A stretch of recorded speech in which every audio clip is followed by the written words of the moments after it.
Welcome to Michael's Mailbox. Hey everyone, it's Joe and Michael from Bullion Now, bullionnow.com.au, selling the best bullion bars and coins shipped to you worldwide from Melbourne in Australia. I'll stop talking because I'm not even on the camera. What are we doing?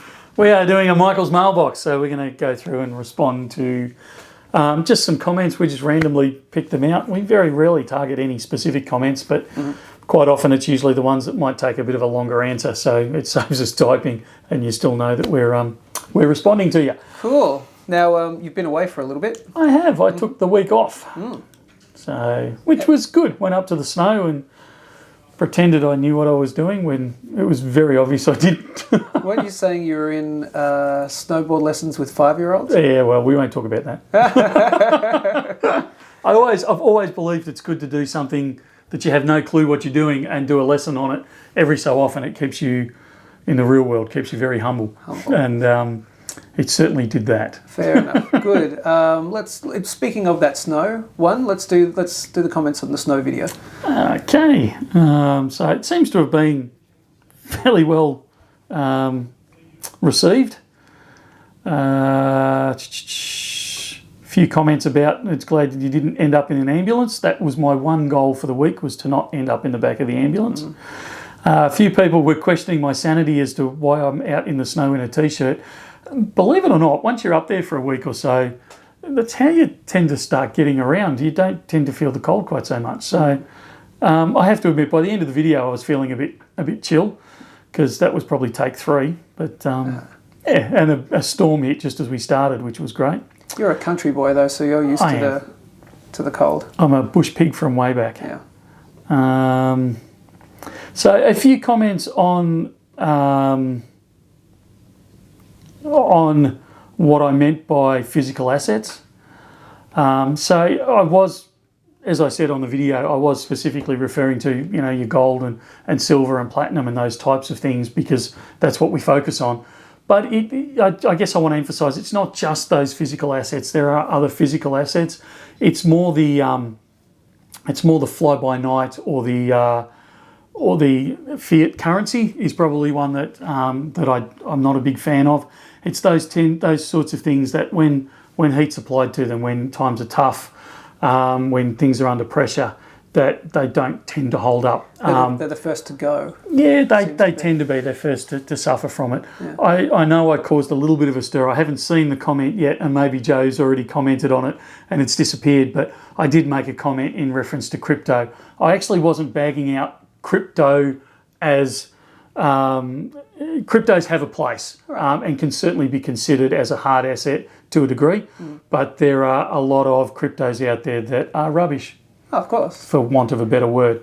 And I was more referring to those, it's wonderful at the moment, but when it all goes pear-shaped, how are they going to stand up? Yeah, Baby Doge, Shiba, Inu... I wasn't commenting on any of them.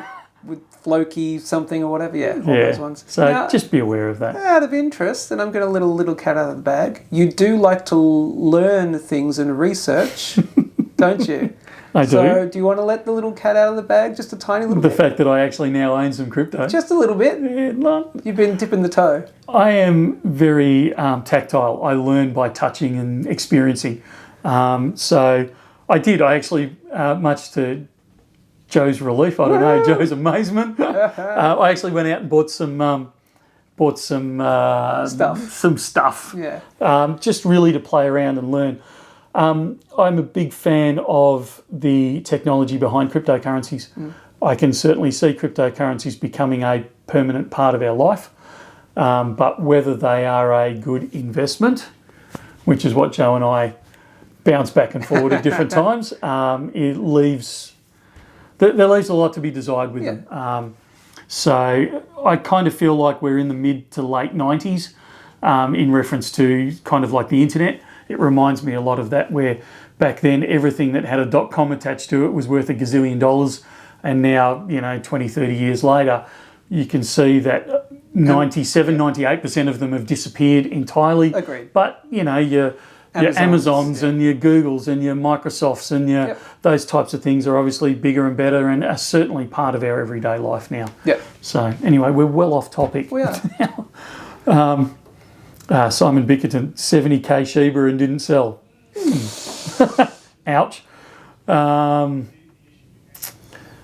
yeah, just general stuff on that. Yeah, everyone's having a go at me about the fact that I didn't wear a jumper for good reason.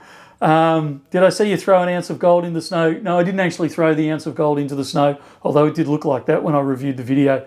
I had it in my hand, and it was just a couple of bits of snow still in my hand that I threw out. So don't stress, I wasn't throwing gold away. Having said that, on talking to the instructor, it was quite funny. Somebody took off their straps on their snowboard and it disappeared off the edge and down into the bush there. So come spring, if you want to walk around Mount Hotham where I was, you're going to find a lot of stuff. They also reckon under the lifts, there's when the snow melts, they find wallets and mobile phones and all sorts of great stuff in there. So cool. That's probably about it. It was just comments on why on earth I was standing in the cold and the rugged look. Still, what are you doing? Still the rugged look. Yeah, look, I have to apologise for that. A, I haven't had a chance to get a haircut because I've been racing back and forward, and B, I've lost my razor somewhere between here and Mount Hotham. Hey, some people are liking it, I got to tell you. Yeah, well, I don't know. Yeah, so that's probably all about the snow one, unless Joe's got anything specific. Nope. We pay Spot a few comments on there. This is to do with our updating of the buyback policy. Yes.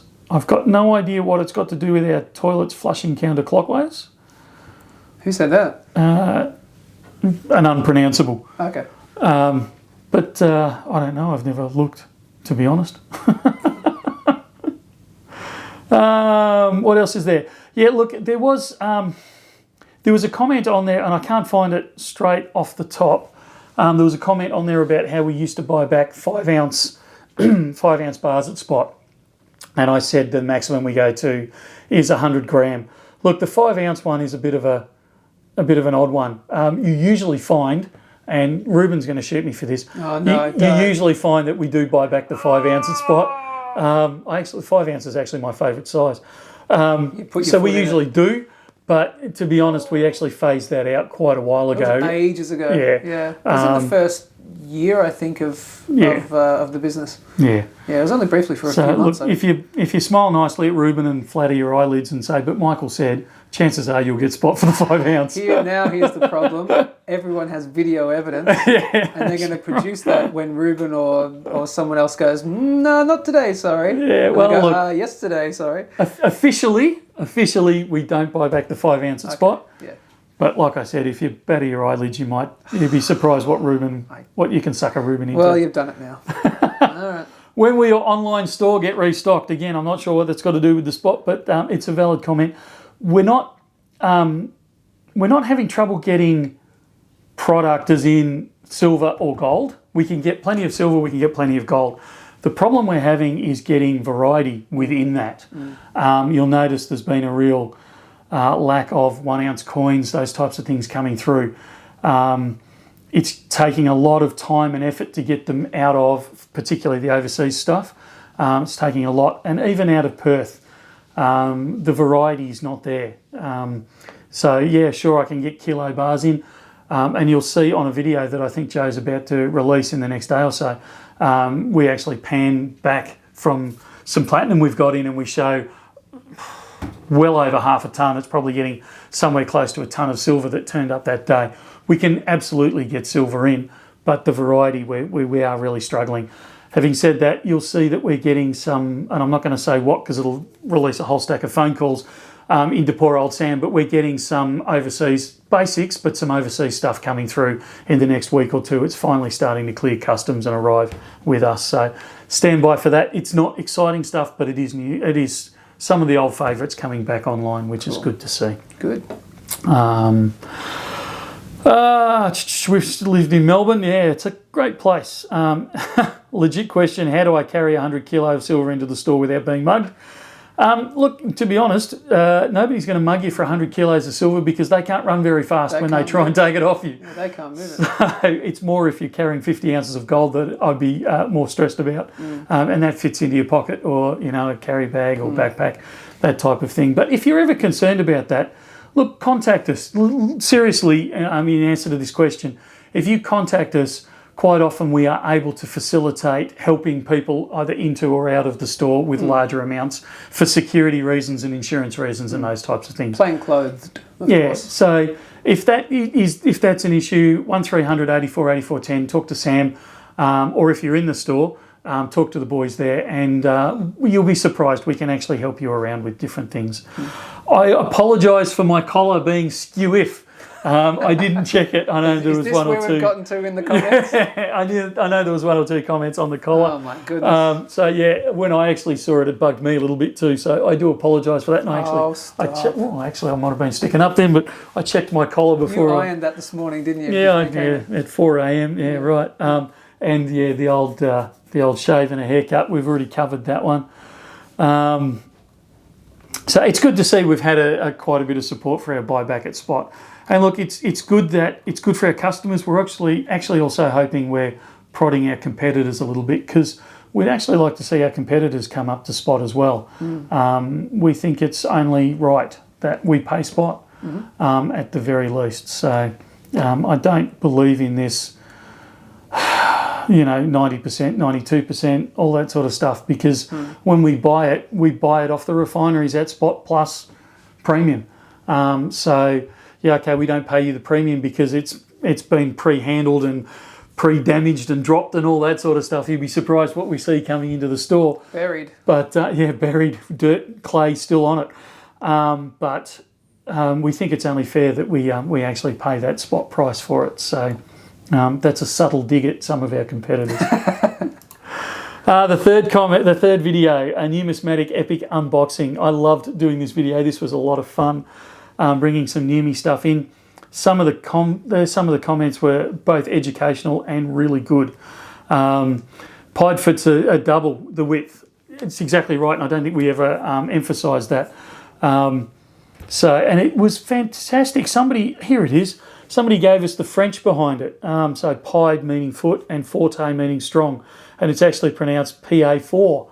I've probably completely butchered that, but we always called it pied foot, so I will stand corrected on that. Somebody had a dig at me putting my fingerprints on the numismatic packaging. And that was actually a valid comment. The reason I didn't use a glove at that point is extremely hard to open with gloves on. And the stuff we were pulling out was actually shop stock. It wasn't for sale stock so much. So I wasn't quite as stressed about the fact that I wasn't wearing gloves, and I didn't want to delay everyone for 5 minutes while I'm trying to manoeuvre it around with gloves. You'll notice that we've started doing some turntable stuff. You'll see some of our videos, and more of our videos will incorporate what we call the B-roll. So we'll actually get the coins and we'll put them on the turntable and take close-ups of them. So you'll see that inserted into the video, and what I'm hoping we'll do is we'll also start putting it at the end of the video, so you can get through the detail of the video expeditiously.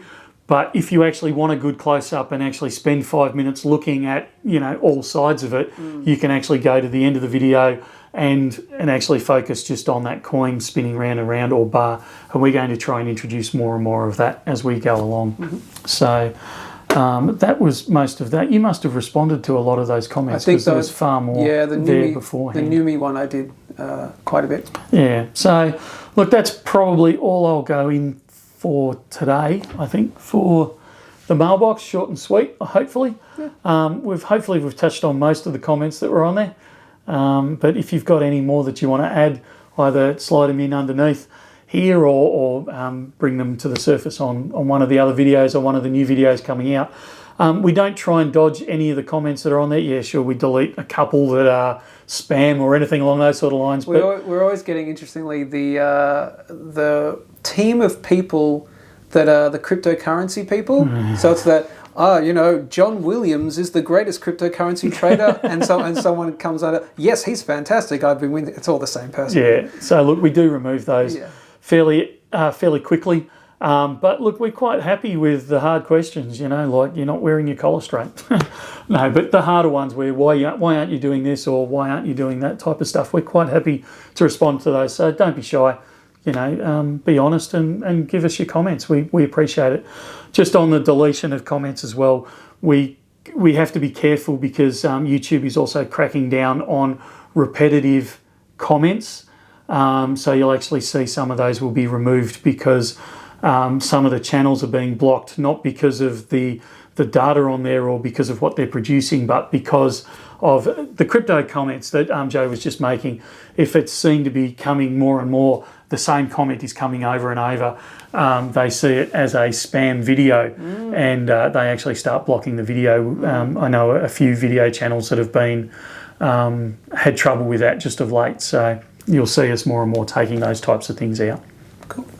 But unless Joe wants me to target anything specific, Nope. That's all I've got for this video. Lovely. Thank you kindly, as always. Like, share, subscribe, all that good stuff. Leave your excellent comments below on any single video. We'll get back to you as soon as we can. We can. That's it from me. And from me too. We'll see you soon. Bye.